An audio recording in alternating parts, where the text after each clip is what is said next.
Assalamualaikum warahmatullahi wabarakatuh. Kami, Selvia Merulandari dan Putri Makfirah dari kelompok 10 ingin mempresentasikan hasil kerja dari kelompok kami yang berjudul Budget Piutang dan Budget Utang. Di sini saya akan menjelaskan mengenai pengertian dari budget piutang. Sebagaimana yang telah kita ketahui, piutang itu adalah hak menagih sejumlah harta dari kreditur kepada debitur yang bersedia melunasi pada waktu yang akan mendatang. Anggaran piutang adalah anggaran yang merencanakan secara lebih terperinci tentang sejumlah piutang perusahaan beserta perubahan-perubahannya dari waktu ke waktu selama periode yang akan datang. Anggaran piutang ini menunjukkan besarnya piutang dari transaksi-transaksi penjualan secara kredit yang dilakukan perusahaan. Anggaran merencanakan mengenai jumlah piutang yang tertagih dari waktu ke waktu serta menunjukkan pula sisa piutang yang belum tertagih dari waktu ke waktu selama periode yang akan datang.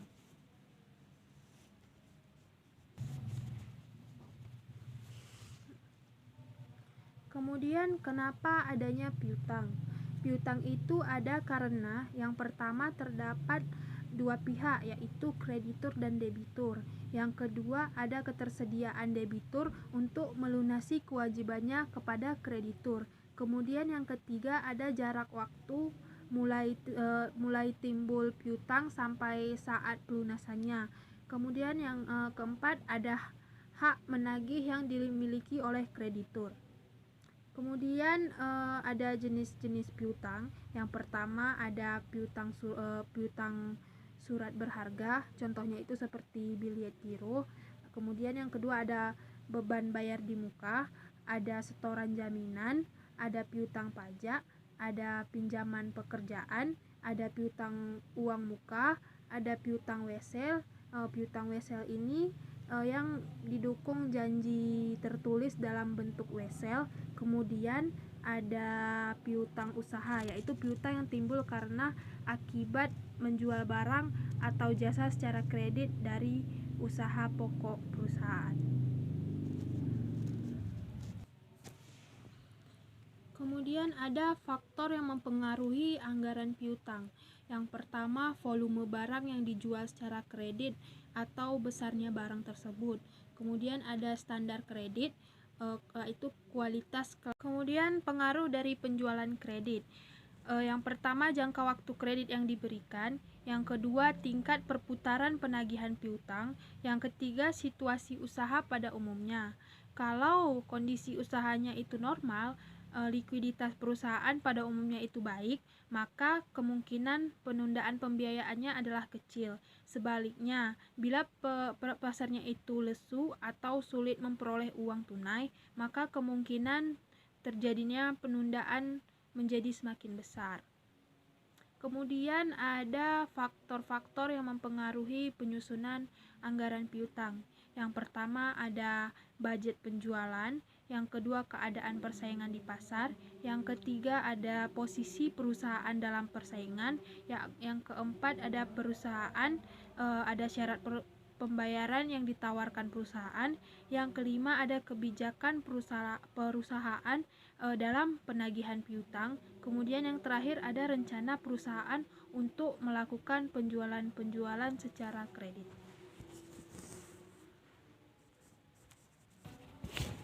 Kemudian ada langkah-langkah menyusun anggaran piutang. Langkah yang pertama yaitu menentukan besarnya jumlah penjualan tunai dan jumlah penjualan kredit yang dihasilkan oleh suatu perusahaan dalam jangka waktu 1 bulan atau triwulan. Kemudian yang kedua, menentukan besarnya bad debts atau besarnya piutang tak tertagih yang harus dicadangkan. Kemudian yang ketiga, mengetahui dan mengidentifikasi besarnya term of credit. Yang keempat, memperhatikan kemungkinan adanya bunga untuk penjualan kredit. Kemudian yang terakhir adalah menyusun ke dalam bentuk-bentuk tabel-tabel yang sistematis. Kemudian ada faktor yang mempengaruhi anggaran piutang. Yang pertama, volume barang yang dijual secara kredit atau besarnya barang tersebut. Kemudian ada standar kredit, yaitu kualitas kelayakan kredit seseorang. Yang ketiga, jangka waktu kredit, yaitu jangka waktu pengembaliannya. Yang keempat, pemberian potongan.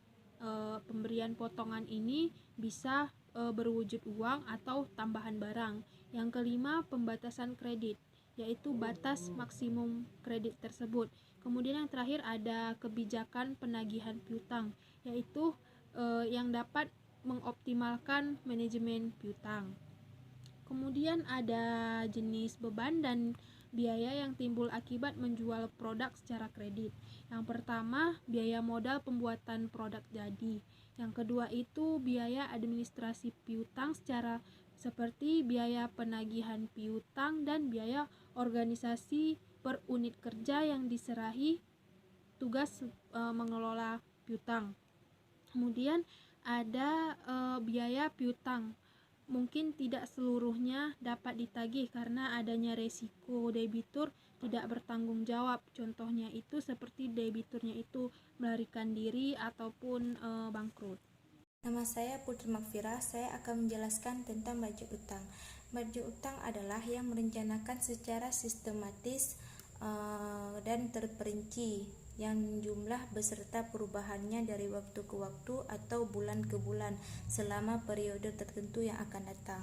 Dan kegunaan budget utang secara umum mempunyai 3 kegunaan. Yang pertama itu ada sebagai pedoman kerja, dan yang kedua itu sebagai alat manajemen untuk menciptakan koordinasi kerja, dan yang ketiga itu ada sebagai alat manajemen untuk melakukan evaluasi atau pengawasan kerja. Dan selanjutnya ada secara khusus budget utang itu berguna sebagai dasar atau menyusun budget kas karena pelunasan utang tersebut akan merupakan pembayaran atau pengeluaran yang mengurangi kas.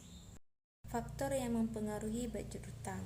Yang pertama itu anggaran pembeli material. Semakin besar kebutuhan material pada suatu periode berarti memerlukan pembelian material yang semakin besar. Dan yang kedua itu syarat pembayaran. Yang semakin lunak biasanya akan menjadikan nilai utangnya akan diambil semakin besar. Dan yang ketiga itu ada tersedianya modal.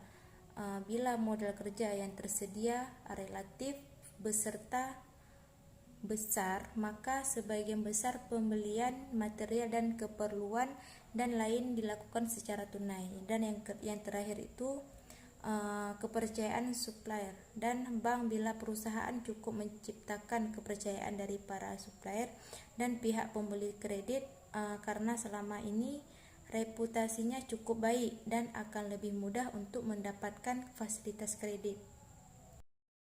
Selanjutnya, rencana pembelian bahan mentah atau bahan pembantu yang tertuang dalam budget pembelian bahan mentah. Keadaan persaingan dan para pemasok bahan di pasar, posisi perusahaan terhadap pihak pemasok bahan, syarat pembayaran yang ditawarkan oleh pihak penjual.